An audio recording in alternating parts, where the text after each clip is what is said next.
محمد وعلى آلہ وصحبہ اجمعین اما بعد۔ اللہ رب العالمین کا شکر و احسان ہے کہ اس نے ہمیں اسلام کی نعمت سے نوازا، عقیدہ توحید کو سمجھنے، اس کو پڑھنے، اس کو سیکھنے، اس کے مطابق عمل کرنے کی توفیق عطا فرمائی۔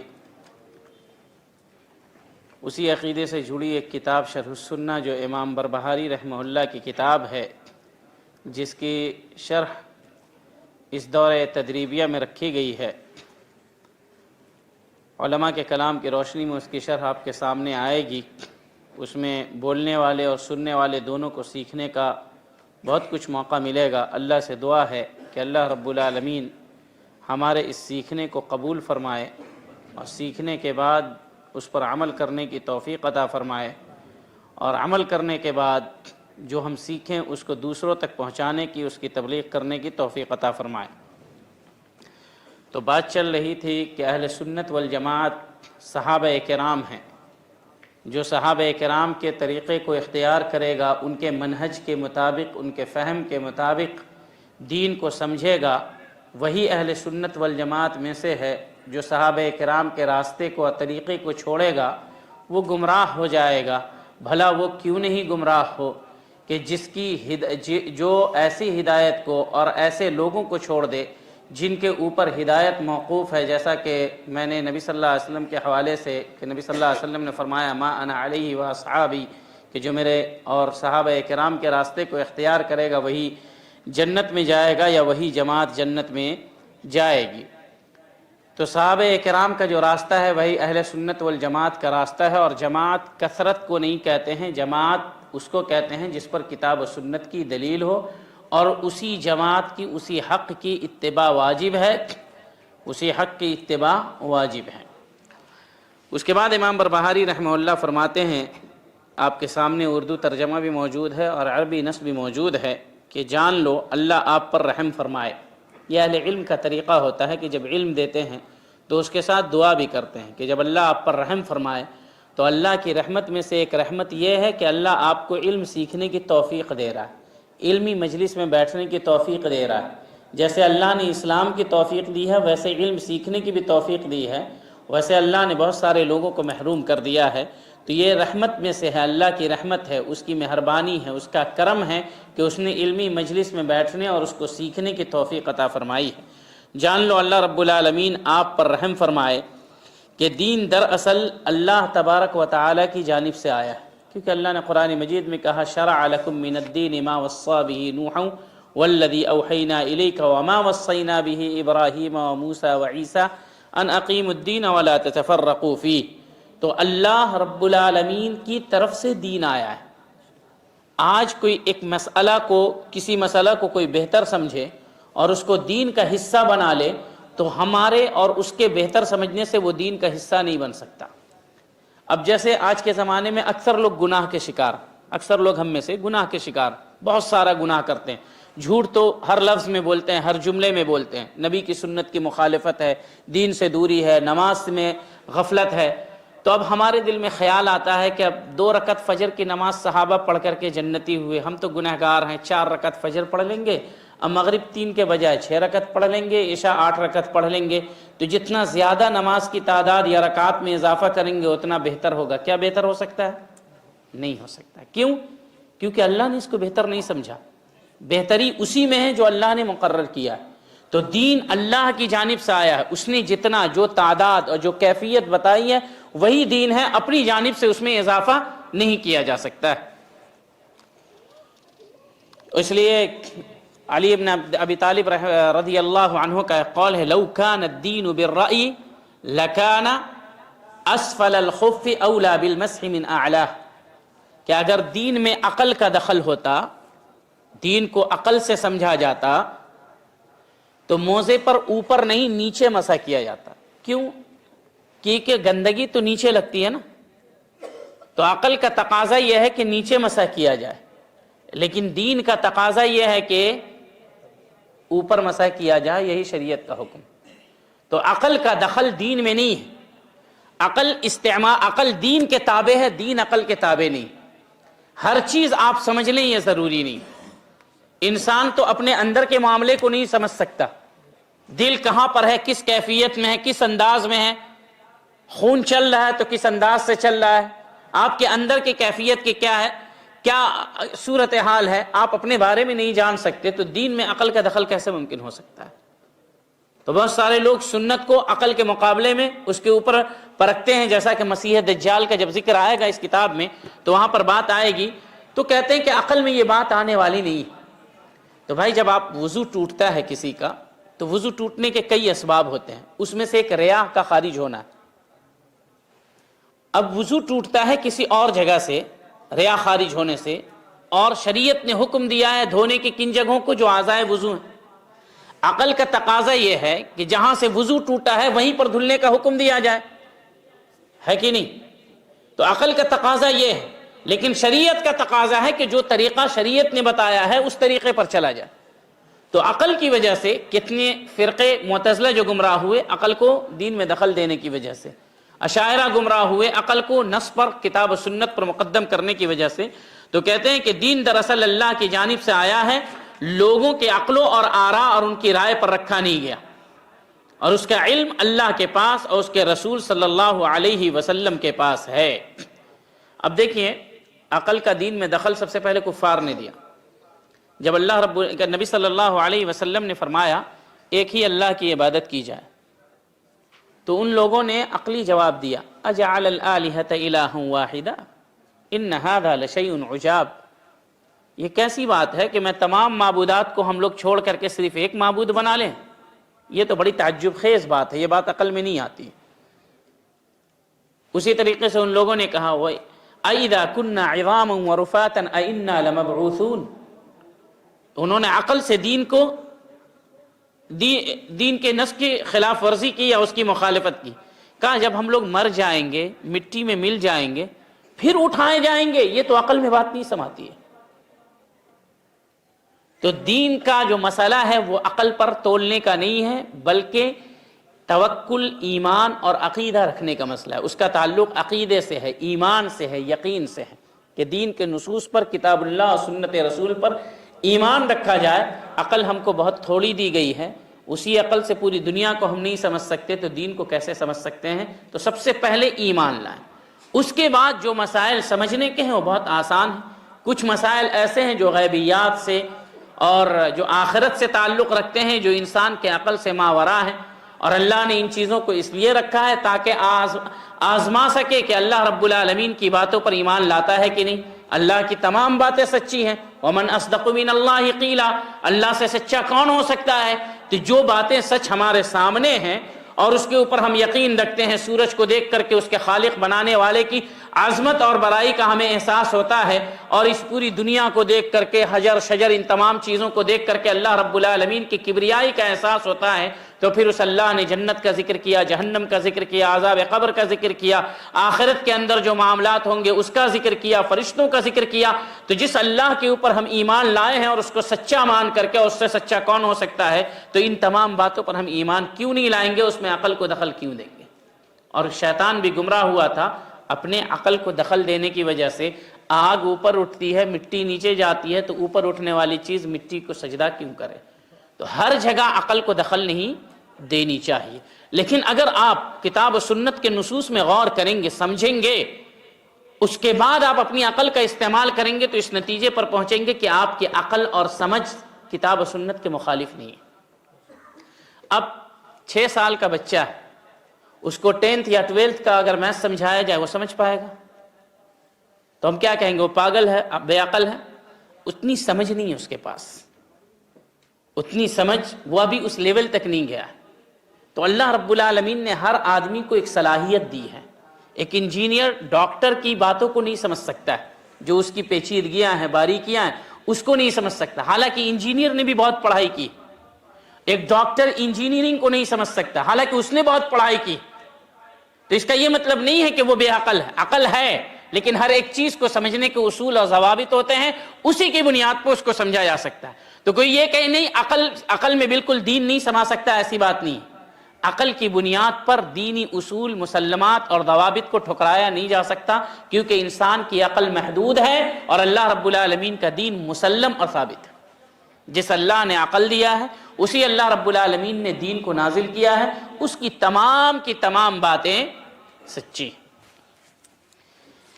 تو دین وہی ہوگا جو اللہ کی جانب سے آئے گا۔ فلاں عالم نے بہتر سمجھا ہے، فلاں بزرگ نے اس کو کہا ہے، یہ فلاں صاحب کا وظیفہ ہے، یہ دین نہیں ہو سکتا۔ کوئی بھی عالم نے کوئی بات کہی ہو، بڑی اچھی لگتی ہو، پہلا سوال یہی، کیا کتاب و سنت میں اس کی دلیل موجود ہے؟ ہمارے آپ کے اچھا لگنے سے کوئی چیز اچھی نہیں ہوتی جب تک کہ اللہ اور اس کے رسول اس کو اچھا نہ سمجھے۔ آخری فیصلہ، آخری مہر صرف اللہ اور اس کے رسول اکرم صلی اللہ علیہ وسلم کا ہوگا۔ ہمارے آپ کے بہتر سمجھنے سے کوئی چیز بہتر نہیں ہو سکتی ہے۔ اس کے بعد کہتے ہیں کہ خواہش نفس کی بنیاد پر کسی چیز کی پیروی نہ کرو ورنہ تم دین سے نکل جاؤ گے۔ یعنی تم کو جو چیز اچھی لگے، خواہش کی بنیاد پر فلاں چیز اچھی لگ رہی ہے، اس کی پیروی کرو گے تو دین سے نکل جاؤ گے۔ جیسا کہ اللہ نے قرآن مجید میں کہا افرأیت من اتخذ الہہ ہواہ واضلہ اللہ علی علم، ایسے شخص کے بارے میں نبی صلی اللہ علیہ وسلم آپ کا کیا خیال ہے جس نے اپنے ہوا کی، اپنے خواہشات نفس کی پیروی کی اور علم کے باوجود اللہ نے اس کو گمراہ کر دیا۔ کیا شیطان کو علم نہیں تھا؟ اچھا خاصا علم تھا، عبادت گزار تھا، اس سے پہلے وہ اچھا سمجھا جاتا تھا۔ اللہ نے حکم دیا، صرف گمراہی کہاں سے آتی ہے آپ دیکھیں، اللہ نے حکم دیا سجدہ کرو۔ فرشتے جن کی فضیلت جنات پر مسلم ہے، کیونکہ شیطان جنات میں سے ہے، مسلم ہے، اور فرشتے کتنے بزرگ، کتنے قوی، کتنے عبادت گزار ہوتے ہیں، احادیث میں احادیث تعلق سے بھری پڑی۔ انہوں نے یہ نہیں کہا اللہ تو نے مجھے کیوں حکم دیا سجدہ کرنے کا، اللہ کا حکم ہے ہم سجدہ کر رہے ہیں۔ شیطان نے کہا کیوں؟ جب اللہ کوئی حکم دے تو سوال نہیں کریں، عبادت کریں۔ شیطان نے کہا کیوں؟ مجھے تو نے آگ سے پیدا کیا، اسے مٹی سے پیدا کیا، مجھے کیوں اس کو سجدہ کرنے کا حکم دے رہا ہے؟ اللہ نے کہا بھاگ ملعون کہیں کا۔ تو اللہ نے جب سجدہ کرنے کا حکم دیا آدم علیہ السلام کو، تو اس میں آزمائش تھی کہ اللہ کے حکم کی پیروی کون کرتا ہے۔ وہاں پہ اللہ کے حکم کی اتباع تھی، تو اللہ کے حکم کی جس نے اتباع کی، فرشتے نے، اللہ رب العالمین نے ان کو عزت بخشی، اور جس نے اللہ کے حکم کا انکار کیا عقل کی کسوٹی پر، عقل کی بنیاد پر کہ ہم کیسے جھک سکتے ہیں، اللہ ایسا حکم کیسے دے سکتا ہے، تو اللہ آپ سے اور ہم سے پوچھ کر کے حکم نہیں دے گا۔ اللہ نے سود کو حرام قرار دیا ہے، آج کے زمانے کے لیے بھی دیا ہے حرام قرار۔ آپ یہ نہیں کہیے کہ اللہ اس کو حرام قرار کیسے دے سکتا ہے، یہ اللہ کسی سے پوچھنا، لا يسأل عما يفعل وهم يسألون، اللہ کے بارے میں نہیں پوچھا جائے گا وہ کیا کر رہا ہے۔ اللہ کی مرضی، جس کو چاہے حرام قرار دے، جس کو چاہے حلال قرار دے، لیکن اللہ انہی چیزوں کو حرام اور غلط قرار دیتا ہے جو چیزیں انسانوں کے لیے بری اور نقصان دہ ہوتی ہے، اور انہی چیزوں کو حلال قرار دیتا ہے جو چیزیں انسانوں کے لیے اچھی اور خیر کا باعث اور سبب ہوتی ہے۔ تو انسان دین کے اندر، دین کے معاملے کو عقل کی کسوٹی پر نہ پرکھے، دین کے معاملے کو عقل کی کسوٹی پر نہ پرکھے، ورنہ کیا ہوگا؟ گمراہ ہو جائے گا۔ وہی اللہ رب العالمین نے کہا فرأیت من اتخذ الہہ ہواہ، کہ اللہ رب العالمین نے خواہشات کی پیروی کرنے والے کو علم کی بنیاد پر، علم ہونے کے باوجود بھی اس کو گمراہ کر دیا، اس کو گمراہ کر دیا۔ اور اسی سے آتا ہے من احدث فی امرنا ھذا ما لیس منہ فہو رد، کہ دین میں جو چیز، جس مسئلے پر دین کی دلیل موجود نہیں ہو، کتاب و سنت کی دلیل، وہ مردود ہے، کسی کے بہتر سمجھنے سے وہ چیز بہتر نہیں ہو سکتی ہے۔ آپ کہیں گے ابھی جو 15ویں شب برات آ رہی ہے کہ ہم اس رات میں عبادت کر لیں گے تو کیا حرج ہے؟ نماز پڑھنا غلط ہے کیا؟ نماز پڑھنا اس میں غلط ہے کیا؟ روزہ رکھنا اس کی صبح کو غلط ہے کیا؟ بالکل غلط نہیں ہے، لیکن اسی دن کرنا اس لیے غلط ہے کیونکہ صحابہ نے اور نبی اکرم صلی اللہ علیہ وسلم نے ان سے قبل اور صحابہ کرام نے اس دن عبادت کو بہتر نہیں سمجھا۔ اب جیسے اذان ہوتی ہے، اس میں اللہ اکبر کے بعد کیا ہے؟ اشہد ان لا الہ الا اللہ، ہے نا؟ میں گواہی دیتا ہوں کہ اللہ کے علاوہ کوئی معبود برحق نہیں۔ اور بالکل اذان کے اخیر والا جو جملہ ہے کیا ہے؟ لا الہ، اشہد ان لا الہ الا اللہ، اس میں معنی زیادہ قوی ہے، میں گواہی دیتا ہوں کہ اللہ کے علاوہ کوئی معبود برحق نہیں، اور لا الہ الا اللہ کا مطلب کوئی معبود برحق نہیں سوائے اللہ کے۔ تو اگر کوئی کہے کہ اگر میں اخیر جملے میں بھی اشہدو ملا دوں تو کیا حرج ہے، کیونکہ وہ اشہدو اللہ الہ الا اللہ تو اسی اذان میں موجود ہے، اور اخیر میں ملا دینے سے کیا حرج ہے؟ آپ کیا کہیں گے؟ حرج ہے، کیونکہ نبی بہتر سمجھتے تو وہاں پر بتاتے اذان دینے والے کو یہاں پر بھی ملاؤ۔ جس چیز کو نبی نے بہتر نہیں سمجھا تم اس کو بہتر سمجھ رہے ہو، یہی تو حرج ہے۔ جس چیز کو نبی نے بہتر نہیں سمجھا تم اس کو بہتر سمجھ رہے ہو، یہی سب سے بڑا حرج۔ چنانچہ امام مالک رحمہ اللہ کے پاس ایک شخص آیا اور کہا کہ میں عمرہ کرنے کے لیے جانا چاہتا ہوں، میں عمرہ کے لیے جانا چاہتا ہوں، اور میرا ارادہ یہ ہے کہ میں مسجد نبوی سے احرام باندھوں۔ لوگ باندھتے ہیں؟ تو امام مالک رحمہ اللہ نے کہا لا تفعل انی اخاف علیک الفتنہ، ایسا نہ کرو، مجھے ڈر ہے کہ تم فتنے میں مبتلا نہ ہو جاؤ۔ تو کہا وَأَيُّ الْفِتْنَةِ فِي هَذَا يَا امام، اس میں فتنے کی کون سی بات ہے؟ نبی کی مسجد ہے، یہاں پر ایک نماز کا 1000 نماز کے برابر ثواب ہے، یہ جگہ صحابہ اکرام کی جگہ ہے، میں یہاں سے احرام باندھ کر کے جاؤں گا، وہاں جا عمرے کے لیے جانا، اس میں فتنے کی کون سی بات ہے؟ امام مالک رحمہ اللہ نے کہا اس میں فتنہ یہ ہے کہ نبی صلی اللہ علیہ وسلم جو سید المرسلین تھے، پوری دنیا کے لیے رحمت بن کر کے آئے تھے، نبی کا دین لے کر کے آئے تھے، انہوں نے میقات سے ذی الحلیفہ سے احرام باندھنا بہتر سمجھا، اور تم مسجد نبوی سے احرام باندھنا بہتر سمجھ رہے ہو، اس سے بڑا فتنہ اور کیا ہو سکتا ہے؟ نبی کی بہتری تم کو بہتری نہیں لگ رہی ہے، ان سے آگے بڑھ رہے۔ تو اس لیے انسان اپنی عقل کو شریعت کے تابع کرے، شریعت کی لگام لگائے، کتاب و سنت کی اپنے عقل کو لگام لگائے، اپنے عقل کو پیچھے رکھے، کتاب و سنت کو آگے رکھے، اس کا غلام بنا کر کے، کتاب و سنت کا غلام بنا کر کے چلے۔ پھر کہتے ہیں کہ اپنے عقل کی اتباع نہ کرو، خواہش نفس کی بنیاد پر کسی چیز کی پیروی نہ کرو، ورنہ تم دین سے نکل جاؤ گے اور اسلام سے خارج ہو جاؤ گے۔ جیسا کہ اللہ نے کہا فَإِن لَّمْ يَسْتَجِيبُوا لَكَ فَاعْلَمْ أَنَّمَا يَتَّبِعُونَ أَهْوَاءَهُمْ وَمَنْ أَضَلُّ مِمَّنِ اتَّبَعَ هَوَاهُ بِغَيْرِ هُدًى مِّنَ اللَّهِ، کہ اگر آپ کی وہ بات نہیں مانتا، یعنی نبی صلی اللہ علیہ وسلم کی بات اگر لوگ نہیں مانتے تو جان لیں کہ وہ لوگ خواہش پرست ہیں، اہوا پرست ہیں۔ خواہش پرست کبھی بدعتیوں کو بھی کہتے ہیں اور کبھی ان لوگوں کو جو اپنے خواہشات کی پیروی کہتے ہیں، اہل اہوا، اہل بدعت کو بھی کہتے ہیں۔ فَعْلَمْ أَنَّمَا يَتَّبِعُونَ أَهْوَاءَهُمْ، جو نبی کی سنت کے مطابق نہیں چلتے، گویا کہ وہ اپنی خواہشات کے مطابق چلتے ہیں۔ اور اس کے بعد اللہ نے کہا وَمَنْ أَضَلُّ مِمَّنِ اتَّبَعَ هَوَاهُ، اس سے بڑا گمراہ کون ہو سکتا ہے جو اپنے خواہش کی اتباع کرے اور اس کی پیروی کرے۔ اس کے بعد اللہ رب العالمین نے ایک جگہ فرمایا فَاحْكُمْ بَيْنَهُمْ بِمَا أَنزَلَ اللَّهُ وَلَا تَتَّبِعْ أَهْوَاءَهُمْ عَمَّا جَاءَكَ مِنَ الْحَقِّ، لوگوں کے درمیان جو فیصلہ کریں کتاب و سنت کے مطابق فیصلہ کریں، لوگوں کے خواہشات کی اتباع نہ کریں۔ تو اپنی مرضی کے مطابق ہم کو نہیں چلنا ہے، کتاب و سنت کی مرضی کے مطابق چلنا ہے۔ نماز ہمیں اپنی مرضی والی نہیں پڑھنی ہے، اللہ اس کے رسول کی مرضی والی پڑھنی ہے۔ فجر کی نماز جماعت کے ساتھ مسجد میں جس وقت پر ہوتی ہے آپ آ کر کے پڑھتے ہیں، وہ رب کی مرضی والی نماز ہے، اور آپ بعد میں اٹھ کر کے جو پڑھتے ہیں وہ آپ کی اپنی مرضی والی نماز ہے۔ آپ کو جیسے فرصت ملی، جیسے موقع ملا، جیسے آسانی ملی، آپ نے نماز پڑھ لی، کام کر لیا، یہ آپ کی اپنی سہولت کے مطابق نماز ہوئی، آپ کی مرضی والی ہوئی۔ رب کی مرضی والی نماز ان الصلاۃ کانت علی المؤمنین کتابا موقوتا، اللہ نے نماز کو وقت مقررہ پر فرض کیا ہے، وضو کرتے، بستر کو چھوڑ کر کے آتے، جماعت کے ساتھ نماز پڑھتے، یہ رب کی مرضی اور نبی کے طریقے والی نماز ہوتی۔ تو اسی کو کہتے ہیں خواہشات نفس کو چھوڑنا، نبی کی سنت پر عمل کرنا۔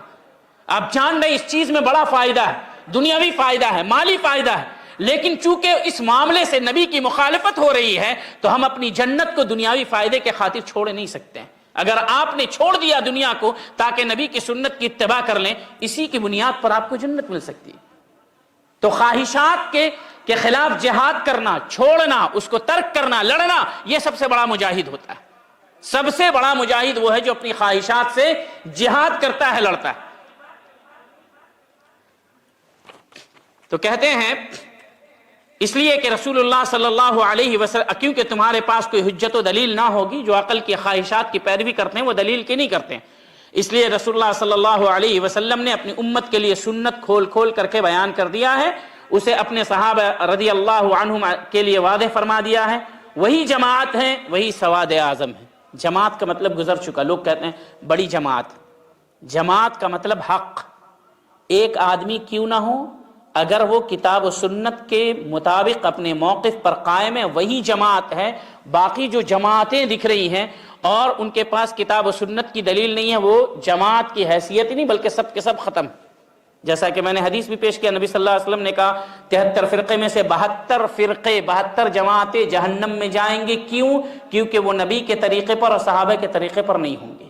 اور جو ایک جماعت بالکل تھوڑی سی ہوگی وہ جنت میں جائے گی۔ کیوں؟ کیونکہ وہ نبی کے اور صحابہ کرام کے طریقے پر ہوگی۔ تو کہتے ہیں کہ یہی جماعت ہے اور یہی سواد اعظم ہے۔ سواد اعظم مطلب ایک بڑا جتھا، سواد اعظم کا مطلب بڑا جتھا، بڑی جماعت۔ تو حق کو ہی بڑی جماعت کہتے ہیں۔ صحابہ کرام 313 تھے بدر میں، اور کفار بہت زیادہ تھے۔ احد میں 700 تھے، کفار بہت زیادہ 3000 یا اس سے زائد تھے۔ حق پر کون تھے؟ وہی تھوڑے سے لوگ تھے۔ باطل پر کون؟ پورے کفار اور یہ سب لوگ تھے۔ تو وَإِن تُطِعْ أَكْثَرَ مَنْ فِي الْأَرْضِ يُضِلُّوكَ عَنْ سَبِيلِ اللَّهِ۔ اسحاق ابن راہویہ رحمہ اللہ کہتے ہیں، بہت سارے لوگ کہتے ہیں کہ جماعت کا یہ مطلب مجھے سمجھ میں نہیں آتا۔ بہت سارے لوگوں کو دیکھیں گے سواد اعظم اور جماعت کا مطلب بیان کرتے ہیں جدھر بہت زیادہ لوگ ہوں، جدھر بہت سارے لوگ ہوں، جس مسئلے کو کہہ رہے ہوں وہی مسئلہ حق پر ہوگا۔ ایسا ہمیشہ نہیں ہوتا ہے، بالخصوص کتاب و سنت کی اس میں۔ کتاب و سنت کے اندر حق اور جماعت کا معیار کتاب و سنت ہے۔ دین میں حق کا معیار کتاب و سنت ہے۔ اسحاق ابن راہویہ رحمہ اللہ فرماتے ہیں، امام احمد رحمہ اللہ کے معاصر ہیں، امام بخاری رحمہ اللہ کے استاذ ہیں۔ وہ کہتے ہیں لو سألت الجہال من السواد الاعظم، اگر جاہلوں سے پوچھو گے سواد اعظم کس کو کہتے ہیں، سواد اعظم کا کیا مطلب ہے، لقالوا جماعت الناس، تو جہال کہیں گے جو بہت بڑی جماعت ہو، میجورٹی کو کیا کہیں گے، جمہور کو جماعت کہیں گے، یعنی اکثریت کو جماعت کہیں گے۔ ایک طرف 5 آدمی ہو، ایک طرف 5000 آدمی ہو، تو جہال کیا کہیں گے، جماعت کون ہے، 5000 ہے، اور یہ لوگ جو ہیں یہ جماعت نہیں ہے۔ یہ اسحاق ابن راہویہ کہتے ہیں، سلف میں سے ہیں، 238 ہجری میں ان کا انتقال ہوا امام احمد رحمہ اللہ سے پہلے۔ یہ کہتے ہیں کہ اگر جہال سے پوچھو گے جماعت کون ہے تو وہ کہیں گے جدھر بہت زیادہ لوگ ہوں وہ جماعت ہے۔ وَلَا يَعْلَمُونَ أَنَّ الْجَمَاعَةَ عَالِمٌ مُتَمَسِّكٌ بِأَمْرِ النَّبِيِّ صلی اللہ علیہ وسلم، اور ان لوگوں کو پتہ نہیں ہے کہ جماعت اس عالم کو کہتے ہیں جو نبی صلی اللہ علیہ وسلم کی سنت سے تمسک کیا ہو، سنت کے مطابق چل رہا ہو، گرچہ وہ اکیلا کیوں نہ ہو۔ فمن کان معہ وتبعہ فہو الجماعہ، چنانچہ جو اس عالم کے ساتھ ہو جو کتاب و سنت کی پیروی کر رہا ہو، ہر مسئلے میں کتاب و سنت اور فہم سلف کی دلیل دے رہا ہو، ان کے ساتھ رہنے والا، ان کے طریقے پر چلنے والا ہی حق پر ہے، گرچہ وہ کم کیوں نہ ہو۔ تو اسحاق ابن راہویہ رحمہ اللہ نے فرمایا ومن خالفہ فیہ ترک الجماعہ، اور جو مخالفت کرے اس عالم کی جو کتاب و سنت کی نشر و اشاعت کرتا ہے، فہم سلف کی طرف دعوت دیتا ہے، گرچہ وہ اکیلا کیوں نہ ہے، اگر اس کی مخالفت کرے تو ایسے لوگ جماعت کی مخالفت کرتے ہیں، گرچہ وہ لوگ کثرت میں کیوں نہ ہوں۔ تو یہ اسحاق ابن راہویہ رحمہ اللہ ہیں، وہ کہتے ہیں کہ یہ جاہلوں کا کام ہے جو کثرت کو جماعت قرار دیتے ہیں۔ عالم اور پڑھے لکھے لوگ جو ہوتے ہیں جنہیں کتاب و سنت کا علم ہوتا ہے، وہ جماعت اس چیز کو قرار دیتے ہیں جس پر کتاب و سنت کی دلیل موجود ہے، کتاب و سنت کی دلیل موجود ہے۔ اور قرآن مجید کے اندر بہت ساری اکثریت کو آپ دیکھیں گے، آج کل یہی بات ہو گئی ہے، ہمارے بھائی اس کے ملینس میں فالوور ہیں اس کے تو اسے پوری دنیا جانتی ہے، ہزاروں لوگ اس کو جاننے والے ہیں، ہزاروں لوگ سننے والے ہیں۔ آپ کو 5 آدمی سننے والے ہیں، آپ اس کو غلط کہتے ہیں، آپ اس کو غلط کہتے ہیں۔ اس کے ہزاروں لاکھوں کروڑوں لوگ اس کو ایک مرتبہ میں سنتے ہیں، ایک مرتبہ لائیو آتا ہے، دنیا سارا کام چھوڑ کر کے اس کے پیچھے لگ جاتی ہے۔ دجال کے پیچھے تو پوری دنیا چلے گی، حدیث کے اندر ہے، نکلے گا جس دن تو اسی دن 70,000 یہودی اس کے پیچھے ہوں گے۔ متابعین فالوورز کے پیچھے نہیں جائیں، کثرت کے پیچھے نہیں جائیں۔ اللہ نے قرآن مجید میں کہا وَإِن وَجَدْنَا أَكْثَرَهُمْ لَفَاسِقِينَ، اکثر لوگ تو فاسق ہوتے ہیں، وَأَكْثَرُهُمْ كَاذِبُونَ، اکثر جھوٹے ہیں، وَإِنَّ كَثِيرًا مِّنَ النَّاسِ لَفَاسِقُونَ، اکثر لوگ فاسق ہیں. وَمَا آمَنَ مَعَهُ إِلَّا قَلِيلٌ، انبیاء کے ساتھ ایمان لانے والے تھوڑے تھے. تو یہ نہ دیکھیں کس کے فالوورز بہت زیادہ ہیں، کس کو سننے والے زیادہ ہیں، کس کے ماننے والے زیادہ ہیں، کس کی مجلس میں کتنے لوگ شریک ہوتے ہیں. وہ آدمی، وہ عالم بہت بڑا ہے، کیوں؟ اس کا اسٹیج ہوتا ہے 1 کلومیٹر دور، سننے والے 1 کلومیٹر تک ہوتے ہیں. اس سے دھوکے میں نہ آئیں. آپ کا معیار ہر جگہ پہ یہ ہو کہ بولنے والے کو صرف 1 آدمی سننے والا ہے یا 1 لاکھ. بولنے والا کتاب و سنت اور فہم سلف کے مطابق بولتا ہے یا قصے کہانی سنا کر کے نکل جاتا ہے. کیونکہ قبر میں جو سوال ہوگا، یہ سوال نہیں ہوگا کہ تم کن کو سنتے تھے، جن کے 1 لاکھ یا 1 کروڑ یا 1 ارب فالوورز تھے، یا کتاب و سنت. پہلا سوال ہوگا اللہ، تمہارا رب کون ہے، من ربک، نبی کون، دین کیا. تو دین اور یہ فالوورز میں نہیں ملتا، کتاب و سنت میں ملتا ہے. تو اس سے دھوکے میں نہ آئے. فلاں صاحب کو بہت سارے لوگ سنتے تو اچھے ہی ہوں گے تبھی تو سنتے ہوں گے نا، تو اچھے ہی ہوں گے تبھی تو سنتے ہوں گے. کثرت کبھی حق کی دلیل نہیں ہوتی ہے. کیونکہ جو لوگ زیادہ فالوورز بنانا چاہتے ہیں وہ اس کو بھی حق کہتے ہیں، اس کو بھی حق کہتے ہیں. کیونکہ جہاں وہ کسی کی مخالفت کریں گے اس کے ماننے والے چھنٹتے چلے جائیں گے. آپ حق بول کر کے دیکھیں، آپ کو ماننے والے زیادہ نہیں رہیں گے. چنانچہ نبی صلی اللہ علیہ وسلم نے فرمایا، جب معراج ہوئی تو میں نے ایک نبی کو ایسا بھی دیکھا، پوری زندگی انہوں نے دعوت دی تھی، ایک بھی آدمی نے دعوت قبول نہیں کی. اس کا یہ مطلب نہیں کہ وہ حق پر نہیں تھے. تو کثرت حق کی دلیل نہیں ہوتی. حق کتاب و سنت جس چیز کے اوپر موجود ہو وہی حق ہوتا ہے، وہی صحیح ہوتا ہے، وہی جماعت، وہی سواد اعظم، وہی اللہ کا راستہ، وہی صراط مستقیم، وہی کتاب و سنت کا راستہ، وہی صحابہ کرام کا راستہ ہے. اس کے علاوہ جتنا ہے سب کا سب باطل ہے. اس کے بعد کہتے ہیں کہ لہذا جو شخص دین کے کسی بھی مسئلے میں، کسی بھی معاملے میں رسول اللہ صلی اللہ علیہ وسلم کے صحابہ کرام رضی اللہ عنہم کی مخالفت کرے گا وہ کافر ہو جائے گا. یہ جملہ فقط کفر، کیا ایسا ہے؟ صحابہ کرام کی مخالفت کرے گا تو کافر ہو جائے گا. شیخ صالح الفوزان حفظہ اللہ فرماتے ہیں سلف صالحین کی مخالفت کفر ہے. سلف صالحین کی مخالفت، یہ شیخ صالح الفوزان حفظہ اللہ کہتے ہیں، یہ کوئی نئی بات نہیں. کیوں کفر ہے؟ ابھی تک جو باتیں گزری ہیں اس کی روشنی میں آپ لوگ بتائیں کیوں کفر ہے؟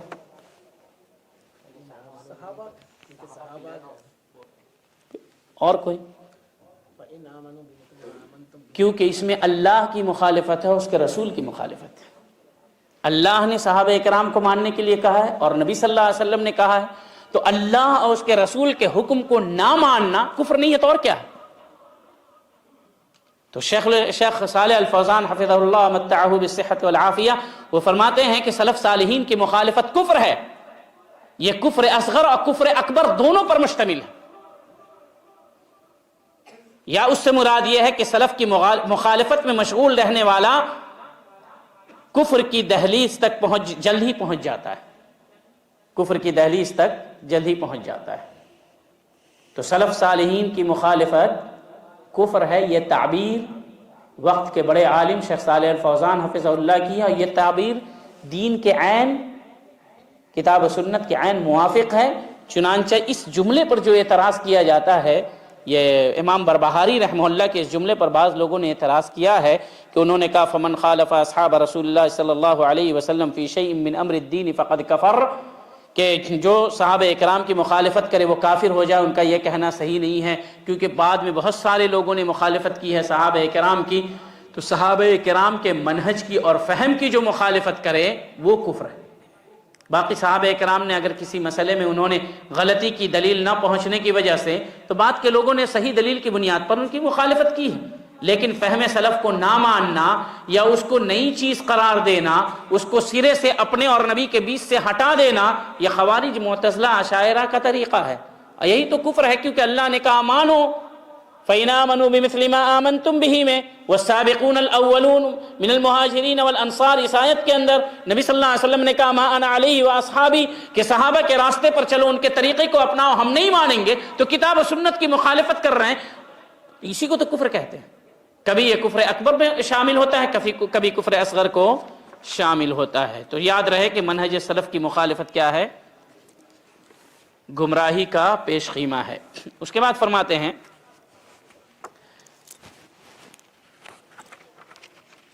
اور جان لو کبھی کوئی بدعت ایجاد نہیں کرے گا، اعلم، جان لو کہ کبھی کوئی بدعت ایجاد نہیں کرتے یہاں تک کہ اس جیسی سنت کو چھوڑ دیتے ہیں۔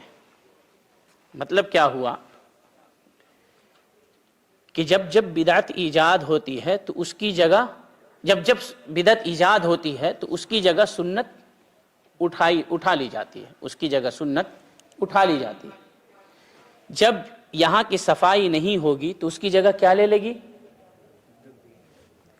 اب ایک چیز نہیں ہوگی تو دوسری چیز اس کی جگہ لے گی۔ یہاں پر روشنی نہیں رہے گی تو اس کی جگہ کیا لے گی؟ اندھیرا، تاریکی۔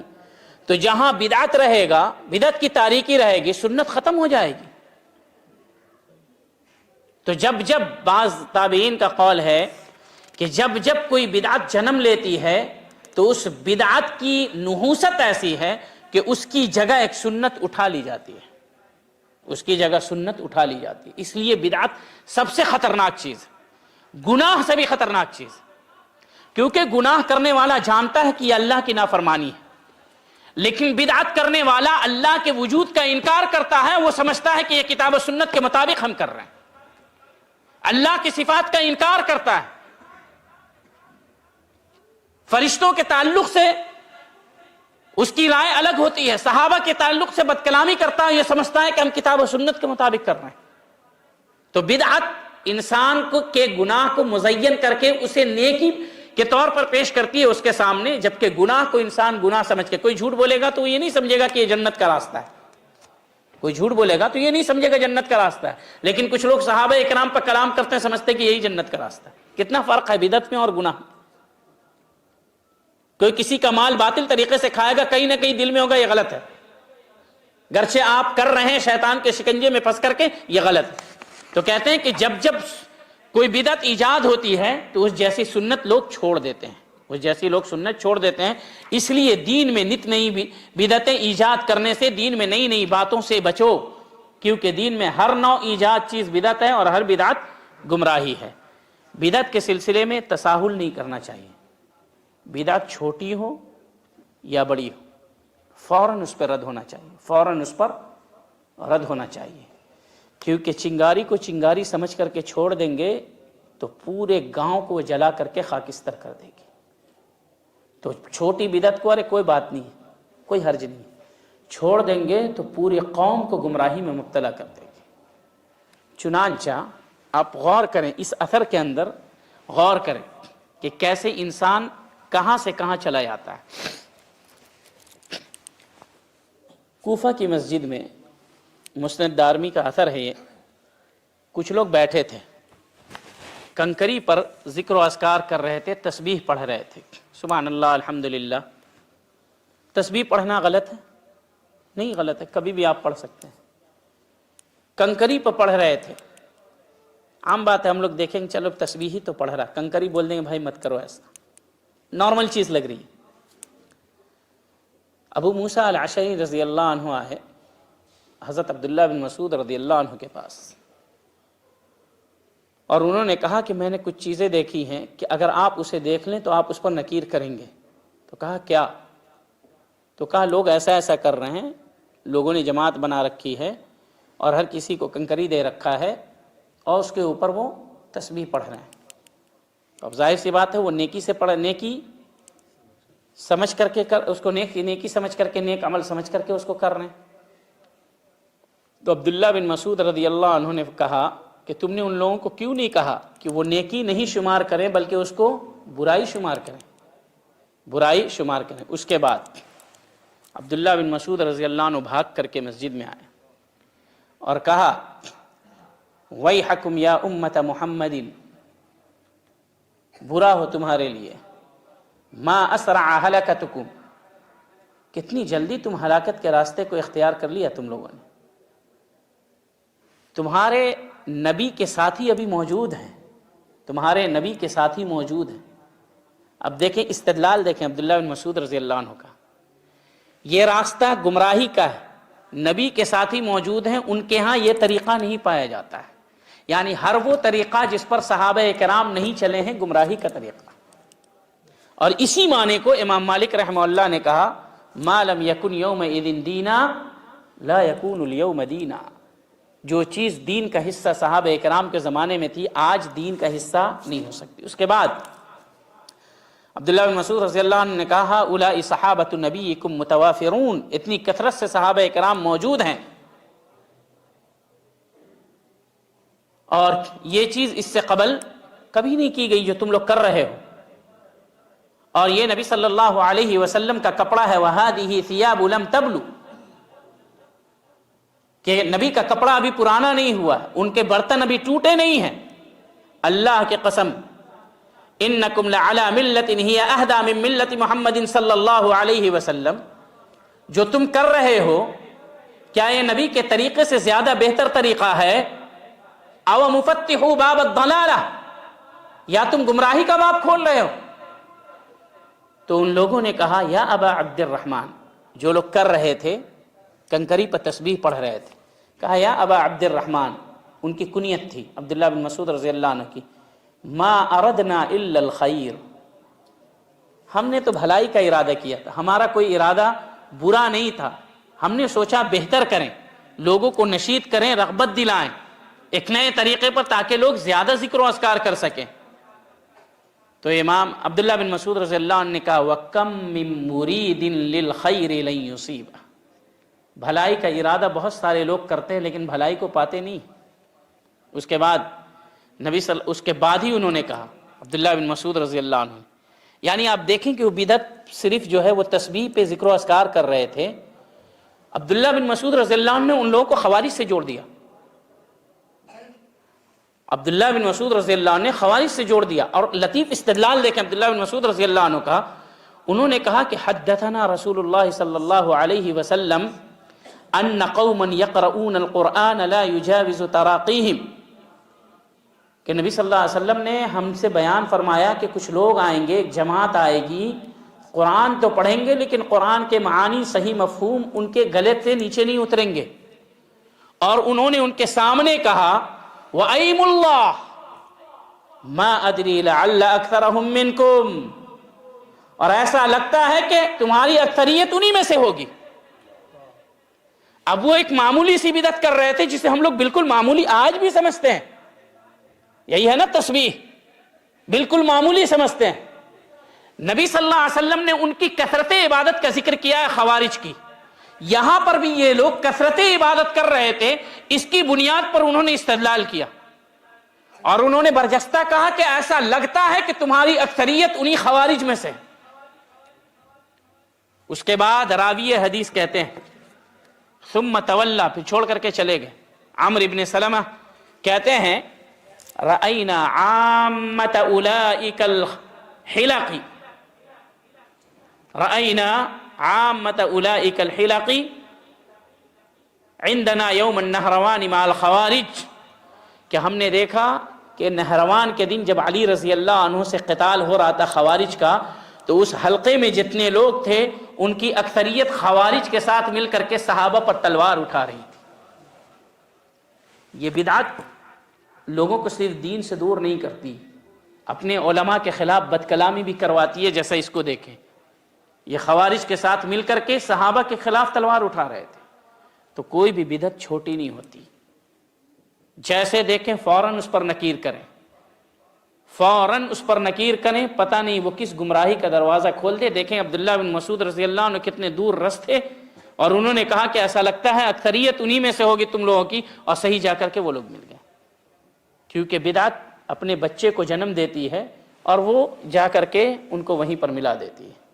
تو نہ بدعت کو صحیح نہ اس کے رد میں تساہل برتیں کہ چلو بعد میں، ابھی ایسا موقع نہیں ہے، موقع وہی ہے، آپ کو بعد میں اسٹیج ملے، ویسا ملے کہ نہ ملے، آپ بغیر سب و شتم کے، بغیر کسی کی تحقیر کیے ہوئے، بغیر کسی کے اوپر طنز کیے ہوئے، نفس مسئلہ میں اسی جگہ پر رد تو کر سکتے ہیں نا۔ کس نے آپ کے کن پٹی پہ بندوق رکھا ہوا ہے کہ نہیں جان سے مار دیں گے؟ آپ احقاق حق اقتال باطل کریں کہ یہ کام جو کیا جا رہا ہے اس جگہ پر بہت سارے لوگ موجود ہیں لیکن یہ غلط ہے، اس کی دلیل یہ ہے، بات ختم۔ اس کے کرنے والے کا کیا حکم ہوگا وہ بعد میں ڈیسائیڈ کریں، لیکن نفس مسئلہ پر عمل کریں نا۔ تو اگر اسی کو چھوڑ دیتے ہیں تو وہاں پر لوگ دیکھتے ہیں اور بھی لوگ، فلاں صاحب موجود تھے، مدنی ہیں، دکتور ہیں، فلاں صاحب، فلاں دائی ہیں، وہ لوگ تو اس مجلس میں موجود تھے، اس کو انکار نہیں کیے، بہتر تھا تبھی تو انکار نہیں کیے۔ اب عوام اسی سے استدلال کرتی ہے اور اس کے بعد گمراہی عام ہوتی چلی جاتی ہے۔ آپ دیکھیں کہ یہاں پر نکیر بھی کیا اور کہا بھی، ان لوگوں نے کہا کہ ہم بھلائی چاہتے ہیں، کہا یہ بھلائی کا راستہ نہیں ہے۔ نبی کے صحابہ کرام کو چھوڑا، خوارج سے جا ملا، پھر صحابہ کرام پر تلوار اٹھایا۔ تو صحابہ کرام کے راستے کو چھوڑنے والا صحابہ کرام کے خلاف ہو جاتا ہے۔ تو ہر بدعت گمراہی ہے، گمراہی جہنم میں لے جانے والی چیز ہے، اور بدعت کی وجہ سے ہی امت میں اختلاف و انتشار ہوتا ہے۔ جب تک بدعت نہیں تھی صحابہ کے زمانے میں امت متحد ہوئی، خوارج کی بدعت نے جنم لیا، مسلمان اختلاف کا شکار ہوئے، پھر روافض کی بدعت نے جنم لیا، پھر جہمیہ، معطلہ، معتزلہ نے جنم لیا، امت مختلف ہوتی چلی گئی۔ عقیدہ توحید کی نشر و اشاعت سے امت متحد ہوتی ہے، اور بدعتیوں سے روابط بڑھانے سے امت میں انتشار و اختلاف پھیلتا ہے۔ کسی بھی نام پر، بالخصوص دین کے نام پر، بدعتی جماعتوں سے یا بدعتیوں سے کسی قسم کے تعلقات نہیں رکھے جا سکتے، گرچہ ہمارے ہندوستان اور دیگر ممالک کے پس منظر میں کیوں نہ ہو۔ کیوں وہاں پر کسی جماعت نے ہمارے اوپر ظلم و زیادتی کر کے یا زبردستی کر کے کہا ہے کہ اس کے ساتھ رہنے کے لیے؟ کیا آپ کو اختیار نہیں ہے کہ آپ ان سے اپنا الگ رہیں جس طریقے سے صحابہ کرام سلف صالحین رہتے تھے؟ کون سی مصلحت ہے وہاں پر کہ آپ ان کے ساتھ رہیں؟ کون سی مصلحت دینی دنیاوی، کون سی مصلحت؟ ہمیشہ وہ جا کر کے آپ کے خلاف شکایت کرتے ہیں، آپ کی قوت اور شوکت کو کمزور کرنے میں کبھی بھی وہ دریغ نہیں کرتے، کبھی پیچھے نہیں رہتے۔ تو پھر کیوں نہیں آپ اللہ کے سہارے اور صحابہ کرام کے منہج کے سہارے اپنے بلبوتے کتاب و سنت کی بنیاد پر آگے بڑھنے کی کوشش کرتے ہیں؟ کس نے کہا کہ ان سے اگر ہم اتحاد کر لیں گے یا ان کے ساتھ اسٹیج پر آئیں گے یا ان کے ساتھ مل کر کے بیٹھیں گے تب ہمارا اتحاد مضبوط ہوگا؟ جو رب کے ساتھ رہے گا، صحابہ کی جماعت کے ساتھ رہے گا، ان کے فہم کے ساتھ رہے گا، اسی کا اتحاد مضبوط ہوگا، وہی قوم آگے بڑھے گی۔ جو ان کے اصول سے مخالفت کرے گی، ابھی کہا نا فہم سلف سے جو مخالفت کرے گی وہ بدعتیوں سے جا ملتی ہے، کبھی بھی وہ توحید کو لے کر کے آگے نہیں بڑھ سکتی۔ تو اس لیے کسی بھی پس منظر میں ہو، الا ایک ایسی جگہ پر ہو جہاں بدعتیوں کی حکومت ہو اور جان کے لالے پڑے ہوں اور وہاں پر اس کے علاوہ کوئی چارہ نہیں ہو، یہ استثنائی صورت ہے۔ لیکن ہمارے ملک عزیز میں ابھی ایسی صورتحال پیدا نہیں ہوئی ہے کہ کوئی آ کر کے اہل حدیثوں کو، سلفیت کو یرغمال بنا لے اور ان کو زبردستی کہے تمہیں ہمارے ساتھ اٹھنا ہے۔ ہم ان کو اپنے عقیدے اور منہج پر لانے کی کوشش کریں، نہ کہ ہم بدعتیوں کے منہج اختیار کر کے ان کا اسٹیج شیئر، ان کو اپنے اسٹیج کی دعوت دینے لگے اور اپنے اسٹیج سے ان کے عقیدے کی نشر و اشاعت کرنے لگے، جیسا کہ عام طور پر ہوتا ہے۔ اور دہائی دی جاتی ہے آج مصلحت کا تقاضا ہے، مصلحت کا تقاضا صرف اور صرف سلف کے منہج کی نشر و اشاعت کرنا ہے، مصلحت کا تقاضا صرف اور صرف دعوت توحید کو عام کرنا ہے، گرچہ اس کے لیے انبیاء کرام نے اپنی جانیں دی ہیں، صحابہ کرام نے اپنے آپ، اپنی جان، اپنے بچوں کو یتیم کیا ہے اسی توحید کے لیے، اسی منہج کے لیے۔ سلف صالحین نے کوڑے کھائے ہیں اور آپ کہہ رہے ہیں مصلحت کا تقاضا ہے۔ کون سی مصلحت ہے جس کی بنیاد پر آپ صحابہ کرام کے منہج سے تفاہم اور اس سے تنازل کرنے کی کوشش میں یا اس کی صحیح میں لگے ہیں؟ تو ساری خرابی کی جڑ صحابہ کرام کے منہج کو چھوڑنا ہے، بالخصوص اہل بدعت سے روابط کو بڑھانا ہے، ان سے تعلقات استوار کرنا ہے۔ ہر زمانے میں، کیا معتزلہ کا جو زمانہ تھا امام احمد رحمہ اللہ کا زمانہ آج کے زمانے سے زیادہ آسان تھا؟ حکومتی طور پر ظلم و زیادتی کی جاتی تھی، زبردستی بدعت کو حکومتی طور پر، رسمی طور پر بدعت کا اقرار کروایا جاتا تھا، تلوار کی زور پر۔ کیا امام احمد رحمہ اللہ نے، ان کی جماعت نے بدعتیوں سے تعلقات قائم کر لیے؟ کیا آج کے زمانہ اس زمانے سے سخت ہے یا یہاں پر ہمیں آزادی ہے؟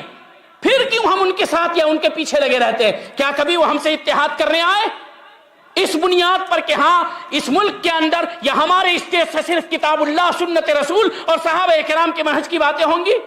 وہ آپ کو پہلے لیٹر لکھتے ہیں، آپ اپنے عقیدے کی، اپنے منہج کی نشر و اشاعت یا اس کی بات نہیں کریں گے۔